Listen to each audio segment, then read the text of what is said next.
All right, let's talk about the DJI Mic system. I've been testing out the DJI Mic system for about the last week now, and I want to give you my first impressions, but I really overall want to answer the question of would I use this system in my business? So that's my main thing, is I have a videography production business where I do this full time for clients. And would I implement this system? Would I put this on clients and use it for my projects? I want to answer that question, and we're going to dig into those details. But first and foremost, what are my first impressions of this system? My first impressions are that I want to love this system. I want to really get into it because I think the design is really unique when it comes to microphones. We haven't seen this implemented. We've seen this elsewhere in terms of like AirPods, earbuds, all those kinds of things. So it's not new, but it's new to the microphone world, and that's what's pretty unique about it. And that's what I do want to love about it, is that it's really nice to be able to drop everything in, to have it be magnetic, and for everything, as soon as you pull it out, to easily pair with each other. And that's what it does. It does easily pair, and I don't have any issues with that. But when it comes to the actual implementation of the technology, that's where things kind of start to fall apart a little bit. And I'm not going to complain too much because this is obviously the first generation of this mic system, and I really think in the second generation, DJI is really going to knock it out of the park. But for the first generation, there are a few things that kind of hold me back and do hold me back from wanting to implement this into my business. So let's talk about those. Let's talk about the good, let's talk about the bad, and just ultimately see what it comes down to.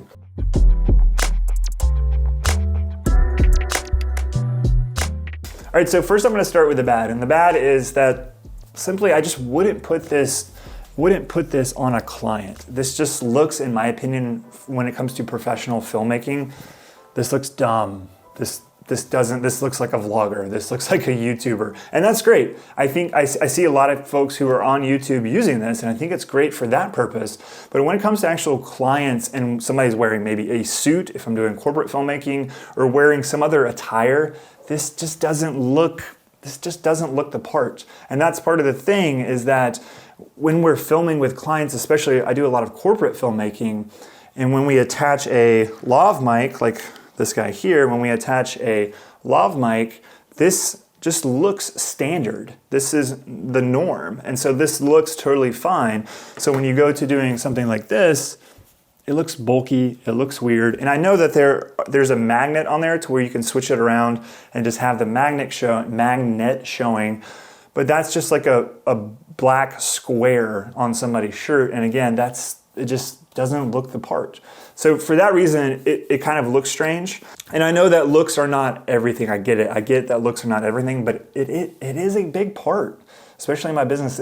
Looks are a big part of the business. Also, this placement right here is not good for vocal audio. This is shooting, it is tilted a little bit forward because of my shirt, but it hitting my neck right here is not hitting where I'm actually projecting, and that's where we want to place a microphone. That's why having the actual lav mic, like this guy, on a shirt a little bit lower down is going to be better range. It's going to be better direction in terms of capturing somebody's vocal audio, and the quality is going to be much better than it being closer to my neck and to my actual vocal box right here. So yeah, I think the implementation of it, it's not my favorite. It's also like when you start moving it around, because it is a little bit chunkier, a little bit heavier than just the typical lav mic, it kind of starts to flop over and move. And if somebody's moving in their interview, it could go different directions.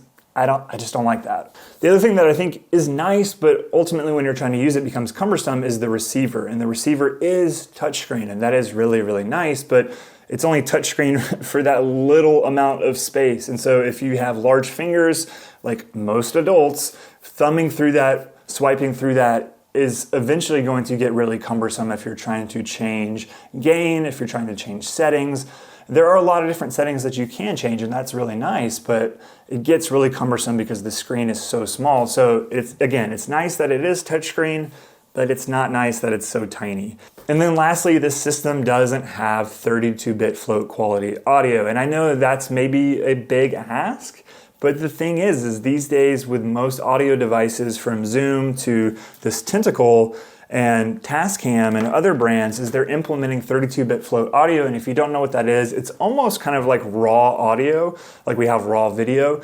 And that is wonderful when you're running and gunning and you have a lot of interviews to do, or you can't set up the environment to be the best that you need it to be when you're doing filmmaking. So I would have loved to have seen, because this microphone system is only 10, 11 months old, I would have loved to have seen them already implement 32-bit float in the first generation. I think it'll probably come in the second generation, but since it doesn't have 32-bit float, and I've been using 32-bit float for the last year now, I really, really rely on that. All right, so real quick, I don't want to miss the things that I do love about the system. I do love the case. I do love how easy it is to drop things in. And this kind of technology where things start instantly charging when you put them in the case, that's beautiful. I love that. I love that about this system. I also really love how they went ahead and created a version that has 2 microphones, because that is useful. If you have 2 people involved in a video, you can instantly have 2 microphones that instantaneously pair with a receiver,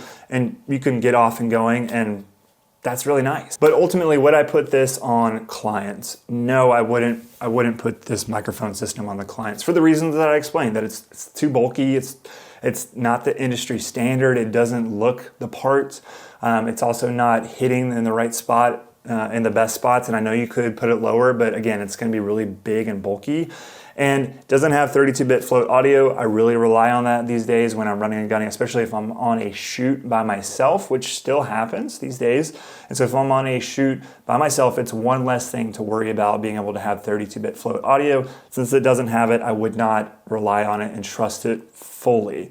Will it work great? Yes, I think it's going to work great, but you're going to have to pay a lot more attention to making sure that it's not peaking or it's not too low, and then being able to recover any issues in post, I think are going to be a little bit difficult. All right, so this entire time I've been recording on the actual microphone going into my Canon R5, but I'm going to switch over to the Tentacle Track E and let you actually just hear the difference in the 2 microphones as I talk about why I use this one and comparing it to the DJI Mic. All right, now I am using the Tentacle Track E, which I use for a lot of different productions.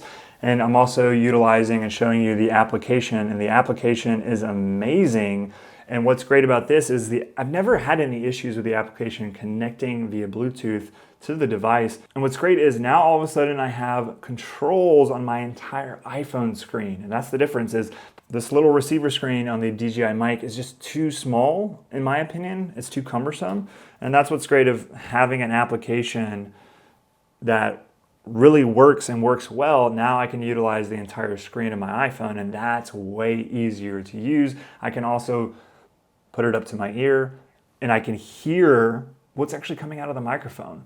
So that's what's cool about this Tentacle Track E. It's almost the same price at $350. It has 32-bit float audio, and it's got the industry standard look to it. It's the same look and feel, and I can put that microphone wherever I want on somebody's shirt, on somebody's body, and it's going to look the part. Again, like I said, it's going to screw in here, and so any tension on that, it's not going to fall off. It's a wonderful microphone. I get it that it's an expensive microphone. This microphone has saved me a lot of stress. It's saved me in a few times where audio was a little bit too low because somebody was too soft-spoken. But I love that it was still able to deliver amazing quality for me. And so yes, I do rely on this microphone a lot. And I'm going to continue to use this microphone over, say, the DJI Mic system. Again, if DJI releases a Gen 2 version that has 32-bit float audio and it has maybe just some better updates, maybe the receiver is a little bit larger to where we can actually utilize this a little bit better. Some of those things that I don't like, if they optimize and make that better, it'd be a great consideration because I really do love the design of it. I do want to use it. I do want to love it. But right now, as it stands, I will not be implementing it into my business because I don't think it offers me everything that I need when I'm working with clients. And the microphone design itself is not one that I'm going to just put onto clients because it just doesn't look right. So you might disagree with some of that, and that's okay. If you do disagree with some of that, Drop your comment below and tell me what you disagree with. Thank you all for watching and wanting to know more about this microphone system and its comparison to what I actually use every single day.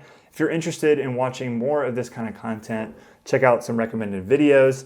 Like this video if you enjoyed it. And if you're enjoying this content and have seen my content and you haven't subscribed, please, I would encourage you, take a moment, subscribe if you want to see more of this kind of content. All right, y'all.